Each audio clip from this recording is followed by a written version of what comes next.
চীনে বহুল আলোচিত শীর্ষ সম্মেলনের শেষ দিনে সোমবার দেশটির প্রেসিডেন্ট সি জিনপিং এক অনুষ্ঠানের আয়োজন করেন। এতে রাশিয়া ও বেলারুসের প্রেসিডেন্ট সহ ইউরেশিয়ার 2 ডজন নেতা যোগ দেন।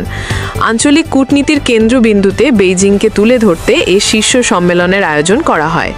তিয়ানজিন থেকে এএফপি জানায়, সাংহাই কোঅপারেশন অর্গানাইজেশন এসসিওর এই শীর্ষ সম্মেলন উত্তরাঞ্চলীয় বন্দর নগরী তিয়ানজিনে রোববার শুরু হয়। এর কয়েকদিন পরই রাজধানী বেইজিংয়ে দ্বিতীয় বিশ্বযুদ্ধ সমাপ্তির 80 বছর উপলক্ষে বিশাল সামরিক কুচকাওয়াজ অনুষ্ঠিত হবে। এসসিওর সদস্য দেশগুলো হলো চীন, Bharat, Russia, Pakistan, Iran, Kazakhstan, Kyrgyzstan, Tajikistan, Uzbekistan ও বেলারুস।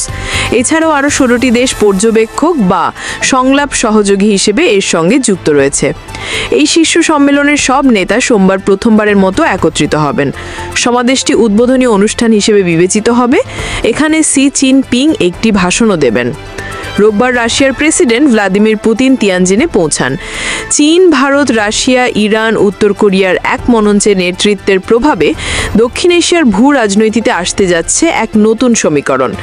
বিশ্লেষকদের মতে দেশগুলো এক হয়ে মার্কিন আধিপত্যের দাঁত ভেঙে দিতে পারে। যাত্রা হতে পারে অর্থনীতির নতুন এক অভিন্ন মুদ্রার। সম্মেলনকে ঘিরে রাজনৈতিক অঙ্গনে ইরানের শক্তিতে পশ্চিমাদের প্রতি নতুন বার্তার আভাস দিচ্ছে দেশটির রাষ্ট্রপতি মাসুদ পেজেশকিয়ান। ইন্টারন্যাশনাল ডেস্ক, দৈনিক সংলাপ, ঢাকা।